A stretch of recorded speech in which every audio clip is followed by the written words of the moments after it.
It is the NFL Divisional Round, as we now are down to our Elite Eight, pushing towards the Super Bowl. Toxic, go live on your phone.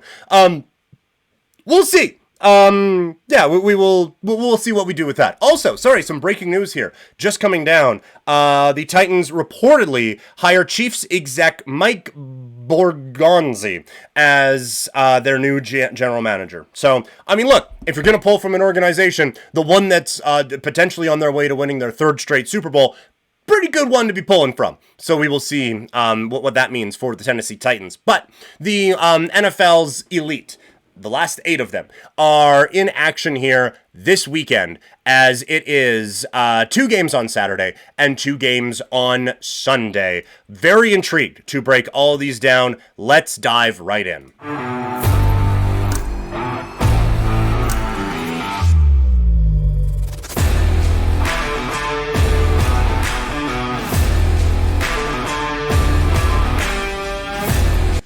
Up first, we have the Houston Texans taking on the Kansas City Chiefs. Chiefs are favored by 8.5 points. The total sits at 41.5. If you look at the season-long numbers for the Houston Texans on offense, it is bad.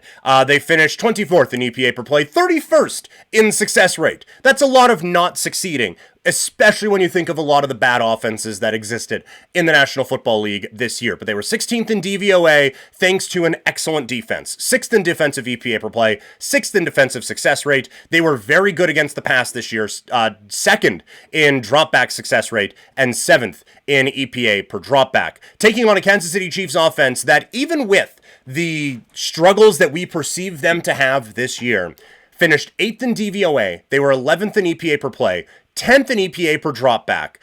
And the defense, kind of middle of the pack, 17th in defensive EPA per play. The one thing that makes this so difficult to really break down is we are all assuming that the Chiefs were playing with their food this year and still got the bye and still got the number 1 seed in the AFC, going up against a Texans team that didn't look good at all until they looked great against the Los Angeles Chargers in the AFC wildcard game. The one thing about this, I will say, it is a whole lot more difficult to look great on the road at Arrowhead than it is to look at home against Justin Herbert and the LA Chargers. So I think that this is going to be a bit of a tough hill to climb for the Houston Texans. I do think that, the defensive numbers for them look really good, and the offense showed up in a big-time way last week.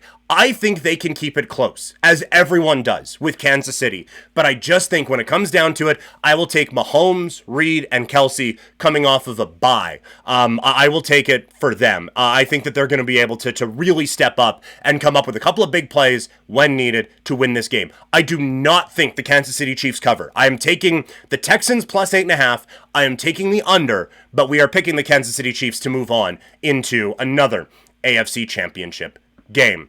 The next one is the Detroit Lions taking on the Washington Commanders. The Lions are favored by 9.5 points. The total is the biggest of the weekend at 55.5. Washington with a stellar performance last week against the Tampa Bay Buccaneers, highlighting what has been a very good offensive season for them. 4th in EPA per play, 4th in success rate, and EPA per dropback, and EPA per rush. 3rd in rushing success rate. Going up against the Detroit offense that was a juggernaut. They were 3rd in EPA per play, 1st in success rate, 1st in dropback success rate, and then it just fell off entirely in the run game.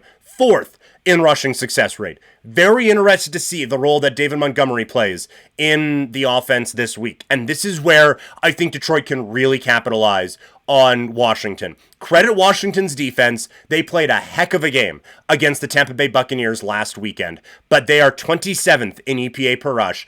I think Jahmyr Gibbs absolutely gashes this team on the ground, and that is where I think the big performances come.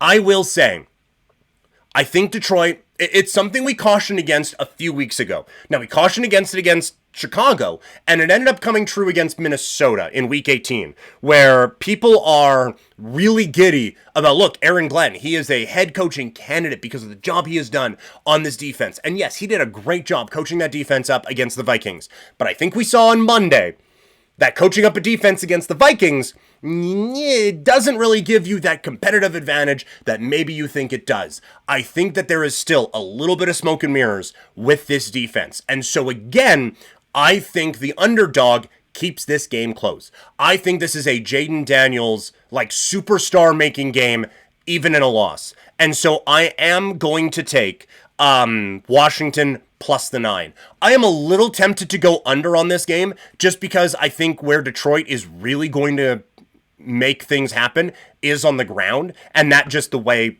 the sport works. That's going to take a lot of clock and really tick things down and really wear it down that way. So I think that there is going to be a bit of a maybe not as wild of an affair, although this does kind of feel like a game where any defensive stop is going to feel like a really big deal. Another big part of this is both these coaches are going to be very aggressive.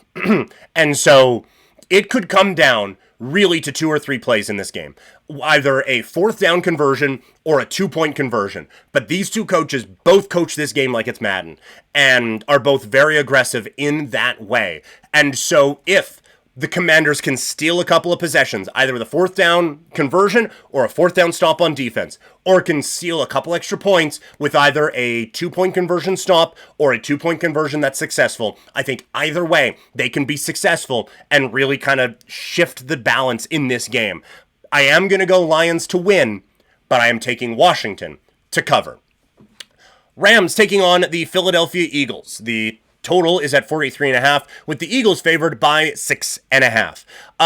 If you heard me on Sportsnet 960 The Fan this week, you will know where I am going with this one. I just feel like something is off with the Eagles. I think that last week's game shouldn't have been close. And if you look at the final score, it wasn't. But this was a 1-possession game very late in that football game. I think if you let Green Bay hang around with Jordan Love and the Blowfish, because everyone was injured by that point, I think it's a little bit different when it's Stafford, and it's Kupp, and it's Nakua, and it's Kyron Williams, and it's those guys. I just think it's a little bit different.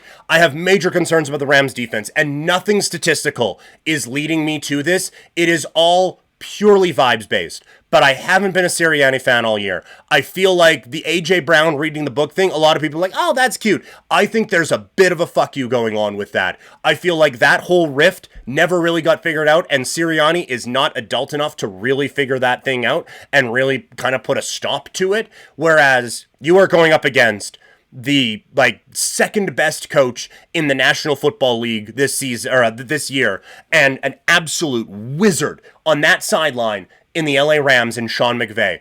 I just something feels off with the Eagles right now, so I'm going Major League upset special, and I'm going Rams plus the 6.5, and there's even going to be a bit of a sprinkle on that on the money line. I think the Rams can get the job done here this week. I think they're going to be able to keep it close, and I think that they are going to have the stars to be able to pull off a gigantic upset. And again, I don't want to use it, or make light of it, I guess, but the LA Rams have a lot going on in their hometown, and that type of a situation really does galvanize a team and really can bring a whole thing together in this kind of Cinderella type of a run. And so I do think with the wildfires going on, and again, all of our thoughts are with people out there, but with everything going on out in LA, this can be a real, we are playing for something bigger moment for this team that Philadelphia, they're playing a very selfish brand of football right now, it kind of seems.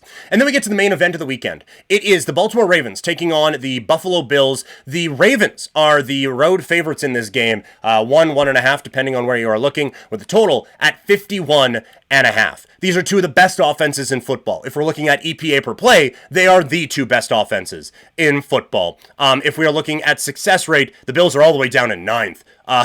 The Ravens are second. They are the top two in EPA per drop back, and they are second and third in EPA per rush. These are two of the best offenses that you will see in football. The big difference could come on defense. A lot of people crediting the Baltimore Ravens for what they have done defensively, while the Buffalo Bills have had some issues on the defensive side. 24th in defensive drop back success rate. There have been some struggles for this team at some time, while the Baltimore Ravens are getting a lot of press for how well this defense has turned things around. I brought this up again when I was over on 960 this week, and I'm going to bring it up now. The turning point for people appears to be Week 11, because why would you look at the game where they gave up 34 points against the Bengals? So, Week 11, they played the Pittsburgh Steelers. Are the Pittsburgh Steelers known for being a dynamic offensive team? Don't think so. Week 12, they took on the LA Chargers. Chargers are a lot of things. Awesome offense, not one of them. Then they took on the Philadelphia Eagles, gave up 24 points to them, which is not bad. And the Eagles are a pretty good offensive team, so I will grant you that one. They get a bye. But then the vaunted offenses that they have shut down leading into this game are the Giants, the Steelers, the Texans, who looked lost at that. Forget about what they just did in the wild card round. At the time, the Texans offense looked lost. And then they beat up whatever the Browns were on that Sunday on DTR. So you have played, like, if we are going to be very generous, one good offense in the last 7-8 weeks of the season. So I'm just not buying that there was this massive defensive turnaround for the Baltimore Ravens. Maybe they're better than I thought defensively, but I am just not buying it. I think this game is going to be a classic. I think the Bills can limit the Ravens' run game this time around. The reason I say this time around, the other part that's hanging over this game is that when the Ravens played the Bills back in the beginning part of this season, in that primetime game, no team has looked better this season. If that Ravens team shows up for the next 3 games, the Ravens are hoisting the Lombardi Trophy at the end, and no one's going to be able to touch them. No team looked better at any point this season than the Ravens did in kicking the shit out of the Buffalo Bills in prime time. But the Bills' run defense is 5th in defensive EPA per rush this season. I think they are going to try to limit that as much as possible and force this to be a passing shootout. And Josh Allen is playing the best football of his career, and I think that leads them to this one. I do think that Harbaugh is a significantly better coach than McDermott, and so that does concern me a little bit. But in a game that has a total of 51.5, I feel like Nose Flowers has to mean something. And Allen has a confidence in what he is doing with Amari Cooper and with Shakir and with Coleman. I don't think James Cook is going to be much of a factor in this game. The Ravens are 3rd in defensive EPA per rush. I think they're going to limit that. I do think he's going to be active in the passing game here a little bit, and so I think where that plays in is going to be very fascinating. But I feel like the Bills are going to be able to make this a style of game that they can win. The other part of it is I think that this is a... you look at the play calling last week in the first half. The Bills kind of dribbled the air out of the basketball, again, to steal the basketball term. They slowed that pace of that game down and really dragged it out. And I think they might want to do that here against a high-powered Baltimore Ravens team as well. So I just feel like Buffalo is set up to win this game. It's going to be a classic. It's going to be a heck of a game. I can't wait to watch it. But I am taking Bills on the money line minus the 102.